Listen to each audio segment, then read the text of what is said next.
Hey guys what's up. आज हम बात करने वाले हैं कक्षा 6 के चैप्टर नंबर 7 की, जिसका नाम है गति एवं दूरियों का मापन।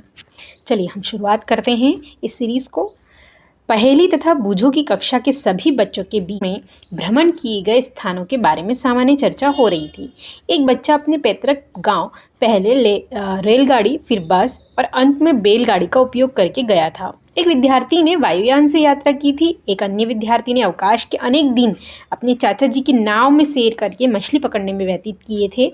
इसके बाद अध्यापक ने विद्यार्थियों से समाचार पत्र के उन लेखों को पढ़ने के लिए कहा जिसमें उन छोटे पहियों वाले वाहनों के बारे में वर्णन है जो मंगल ग्रह की धरती पर चले थे और प्रयोग भी किए। इन वाहनों को मंगल तक ले जाने का कार्य अंतरिक्ष यान द्वारा किया गया था। इसी बीच पहली प्राचीन भारत के बारे में कहानियां पढ़ती रही। तब वह यह जानना चाहती थी कि प्राचीन काल में लोग एक स्थान से दूसरे स्थान की यात्रा कैसे करते थे। यातायात की कहानी।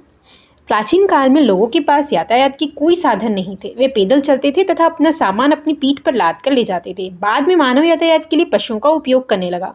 प्राचीन काल में जल मार्गों में आने जाने के लिए नावों का उपयोग किया जाता था। आरंभ में लकड़ी के लट्ठों से, जिनमें खोखली गुहिका बनी होती है, नावें बनाई जाती थी। के बाद लोगों ने लकड़ी के विभिन्न टुकड़ों को आपस में जोड़कर नाव की आकृति बनाना सीख लिया। ये नावें जल में रहने वाले जीवों की आकृति के सदृश थी। अध्याय 5 एवं 6 में मछलियों की धारा रेखीय आकृति से संबंधित चर्चा को याद कीजिए। पहिए के आविष्कार ने यातायात की प्रणाली में अत्यंत महत्वपूर्ण परिवर्तन किए। पिछले हजारों वर्षों में पहिए के डिजाइन में सुधार किए गए। पहियों पर चलने वाली गाड़ियों को खींचने के लिए पशुओं का उपयोग किया जाता था। 19वीं शताब्दी के प्रारंभ तक भी लोग एक स्थान से दूसरे स्थान तक परिवहन के लिए पशुओं का, नावों का और जहाजों पर निर्भर करते थे।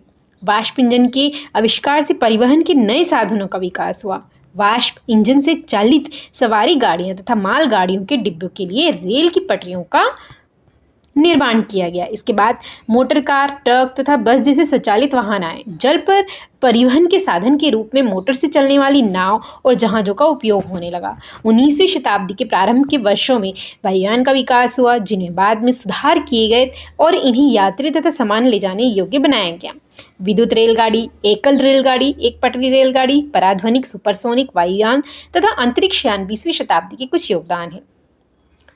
इन्हें प्राचीनतम से आधुनिक परिवहन के साधनों के सही क्रम में व्यवस्थित कर सकते हैं। क्या इनमें परिवहन का कोई ऐसा प्राचीन साधन भी है जिसे आजकल उपयोग में नहीं लाया जाता है?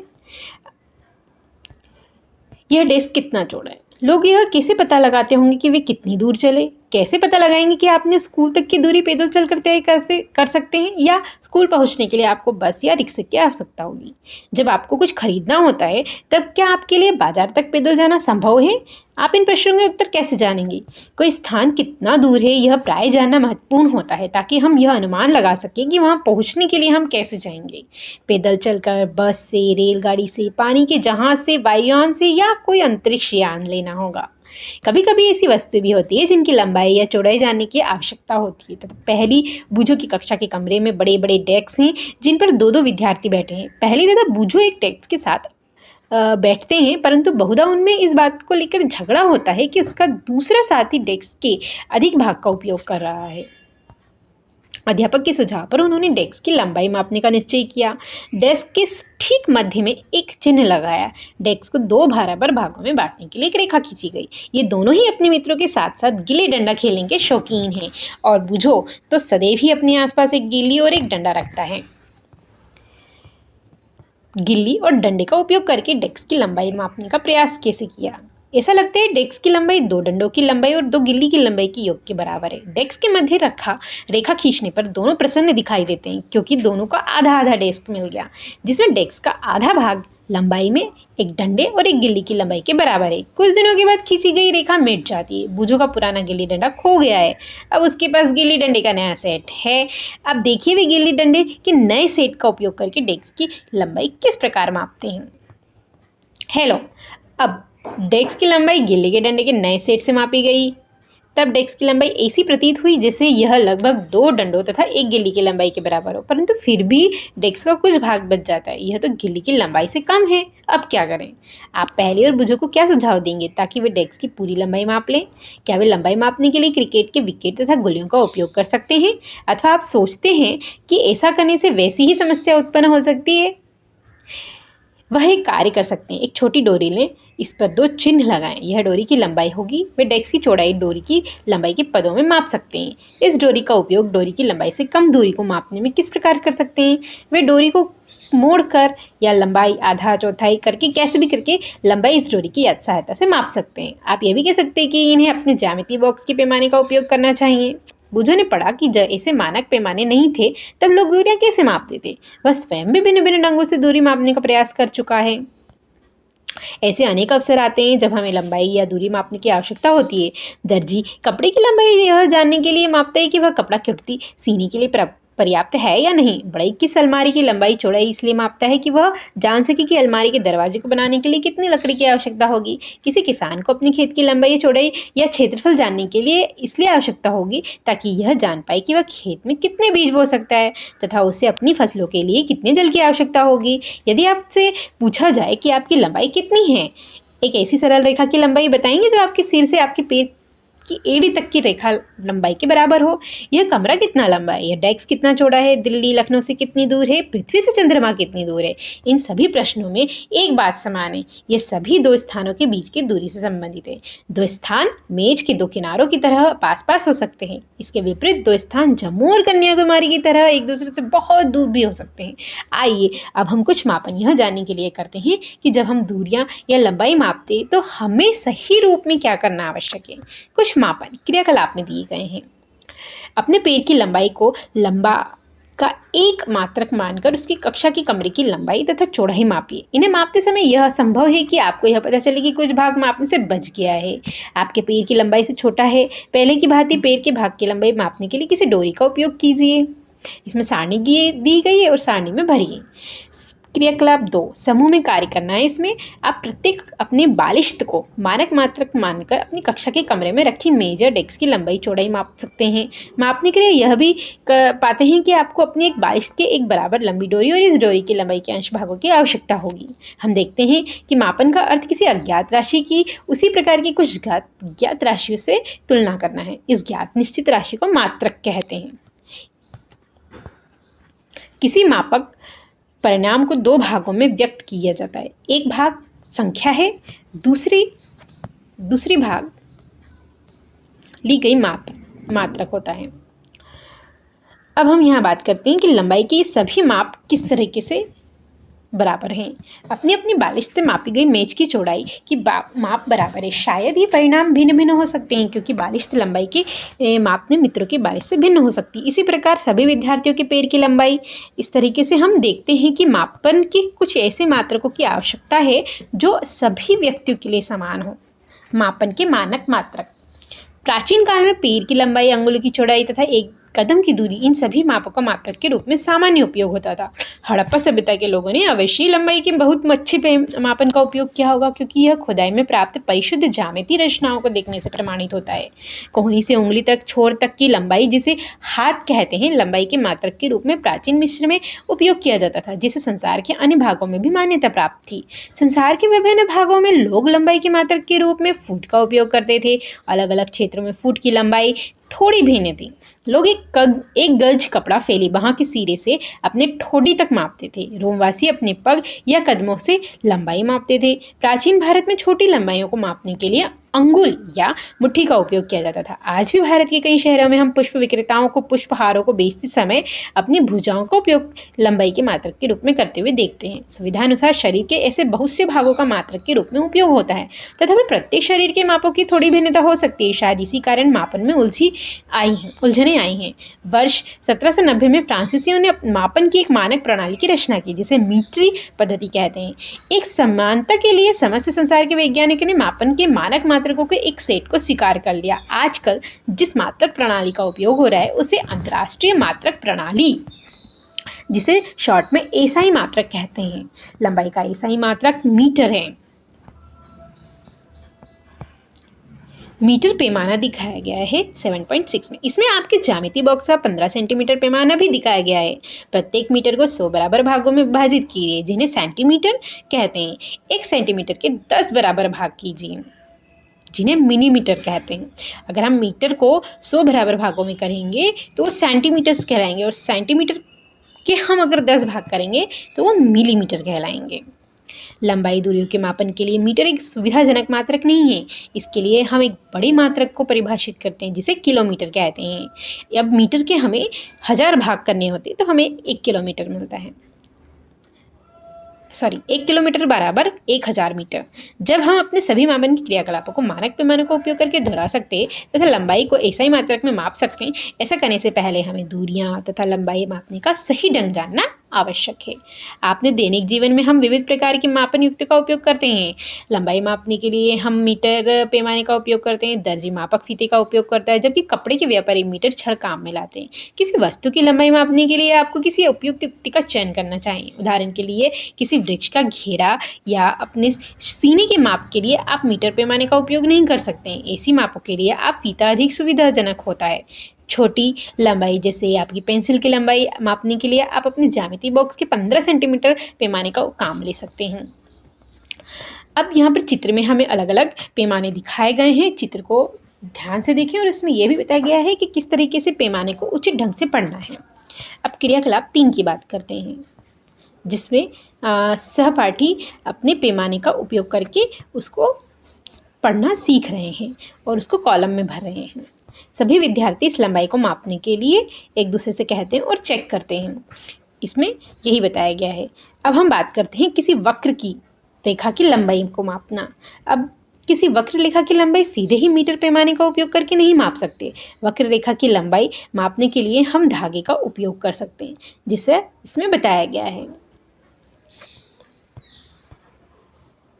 अब हम बात करते हैं हमारे चारों ओर गतिशील वस्तुओं के बारे में। क्रियाकलाप 5। सूची में स्कूल का बस्ता, मच्छर, मेज, कुर्सियों पर बैठे व्यक्ति, इधर उधर जाते लोग आदि हो सकते हैं। इसके अतिरिक्त तितलियां, कुत्ते, गाय, हाथ, छोटा बच्चा, मज्जल में मछली, घर, फैक्ट्री, पत्थर, घोड़ा, गेंद, बल्ला, चलती रेलगाड़ी, सिलाई मशीन, दीवार, घड़ी, घड़ी की सुइयां भी हो सकती हैं।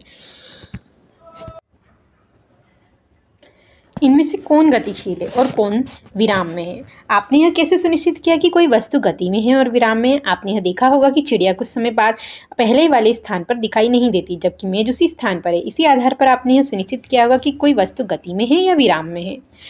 अब हम आगे क्रियाकलाप 6 की बात करते हैं, जिसमें बताया गया है कि कोई ऐसा स्थान चुनना है जहां चींटियां हो। इस स्थान के निकट कागज की एक बड़ी शीट फैलाकर इस पर कुछ चीनी रखिए। चींटियां इस चीनी की ओर आकर्षित होंगी और आप शीघ्र ही इस कागज की शीट पर बहुत सी चींटियों को रेंगते हुए देखेंगे। किसी एक चींटी के लिए जब वह कागज की शीट पर तुरंत रेंग चुकी हो, पेंसिल से उसकी स्थिति के निकट छोटे छोटे चिन्ह अंकित कीजिए। जैसा यह कागज पर रेंगती जाए, इसकी स्थितियों पर चिन्ह अंकित करते जाइए। कुछ समय बाद कागज की शीट को इधर उधर हिलाकर इस पर से चीनी एवं चींटियां हटा दीजिए। उन विभिन्न बिंदुओं जिन्हें आपने कागज पर अंकित किया था को तीरों द्वारा जोड़कर चींटियों की गति की दिशा को दर्शाइए। वह हर बिंदु जिसे आपने अंकित किया है कुछ सेकंड के बाद समय अंतराल में चींटी ने कहाँ कहाँ गति की को दर्शाता है। गति किसी वस्तु की स्थिति किसी प्रकार के परिवर्तन जैसे दिखाई देती है। क्या आप ऐसा नहीं मानते? इस तरीके से हमें पंखे की पंखुड़ियाँ, घड़ी की सुइयाँ कैसे गति करती हैं, चींटी, रेलगाड़ी की गति, कि हमें यहाँ गति कितनी विभिन्न प्रकार की होती है उसके बारे में बताया गया है।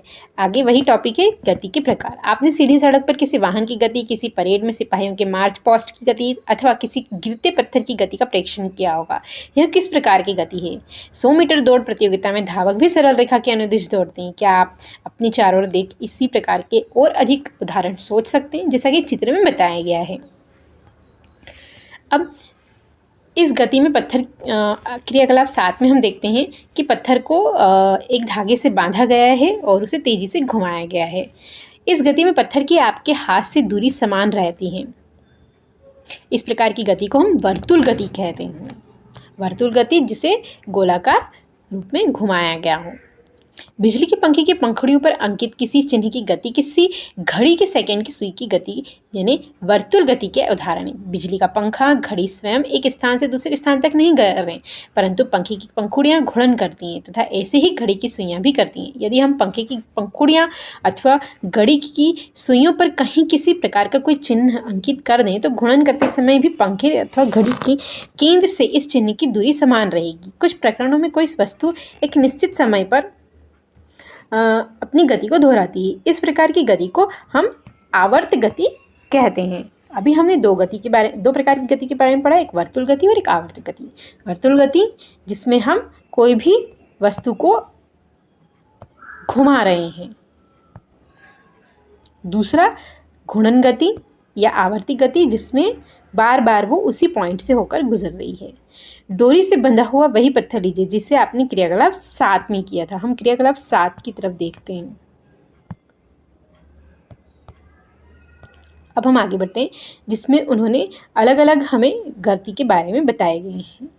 वृक्ष की शाखाओं का इधर उधर लहराना, झूलना, झूलते बच्चे की गति, सितारे की डोरी की गति, बजते समय ढोलों की झिल्ली की गति, ये सब आवर्ती गति के उदाहरण हैं। एग्ज़ाम में कई बार ये पूछा गया है कि इनमें से कौन सी जैसे सितार की डोरियाँ या ढोल की झिल्ली, ये सब कौन सी गति के उदाहरण हैं। तो हमें ध्यान रखना है कि ये सभी आवर्ती गति के उदाहरण हैं। क्या आपने फर्श पर उलटती किसी गेंद की गति का ध्यानपूर्वक परीक्षण किया है? यहाँ गेंद किसी फर्श पर उलटती हुई और घूर्णन करती हुई आगे की ओर गति करती है। इस प्रकार गेंद सरल रेखिक गति के साथ साथ घूर्णन गति भी करती है। क्या आपने ऐसे अन्य उदाहरण बता सकते हैं जिसमें दोनों प्रकार की गतियाँ हो रही हैं? कुछ प्रकार की गतियों के विषय में चर्चा की जिसमें हमने देखा कि समय के साथ स्थिति में परिवर्तन को ही गति कहते हैं। ये गति की एक तरीके से परिभाषा भी आप मान सकते हैं कि समय के साथ स्थिति में परिवर्तन को गति कहते हैं। स्थिति में हुए इस परिवर्तन को हम दूरी मापन द्वारा ज्ञात करते हैं। स्थिति में हुए इस परिवर्तन को हम दूरी मापन द्वारा ज्ञात करते हैं। इससे हमें यह जानकारी मिलती है कि कोई वस्तु कितनी धीमी या तीव्र गति कर रही है। फर्श पर घोंघे का रेंगना, तितली का एक पुष्प से दूसरे पुष्प पर मंडराना, नदी का प्रवाहित होना, वायुयान का वायु में ऊंचाई पर उड़ना, पृथ्वी के परितः चंद्रमा द्वारा गति करना, हमारे शरीर में रुधिर का परिसंचरण आदि सभी उदाहरण हमारे चारों ओर अनेक स्थानों पर होने वाली गति को दर्शाते हैं। हमारा ये चैप्टर यहीं पर फिनिश होता है। अब हम इसके पॉइंट्स के बारे में दूरी, मापन, गति, आवर्त गति, सरल रेखी, एसआई मात्रक और मापन के मात्रक, इन्हीं पॉइंट्स के साथ साथ हम सारांश की बात करते हैं। एक स्थान से दूसरे स्थान तक जाने के लिए परिवहन के विभिन्न साधनों का उपयोग किया जाता है। प्राचीन काल में लोग पैर की लंबाई, अंगुली की चौड़ाई, एक कदम की दूरी आदि का उपयोग मापन के मात्रक के रूप में करते थे। इनमें से उलझन होती थी तथा इसलिए किसी एक मापन प्रणाली को विकसित करने की आवश्यकता थी। अब हम मात्रकों की अंतर्राष्ट्रीय प्रणाली एसआई मात्रक स्टैंडर्ड प्रणाली का उपयोग करते हैं। इसे समस्त संसार में मान्यता प्राप्त है। एसआई मात्रकों में लंबाई का मात्रक मीटर है। सरल रेखा के अनुदिश गति को सरल रेखी गति कहते हैं। वर्तुल गति में कोई वस्तु इस प्रकार गति करती है कि उस वस्तु की किसी नियत बिंदु से दूरी समान रहती है। ऐसी गति जो एक निश्चित समय अंतराल के बाद दोहराती है उसे आवर्त गति कहते हैं। इसी के साथ हमारा ये चैप्टर फिनिश होता है। नेक्स्ट वीडियो में हम नेक्स्ट चैप्टर लेकर आएंगे। तब तक के लिए टाटा, बाय बाय। और मेरे चैनल को लाइक करें, सब्सक्राइब करें और बेल आइकन को दबाना बिल्कुल ना भूलें। Bye bye.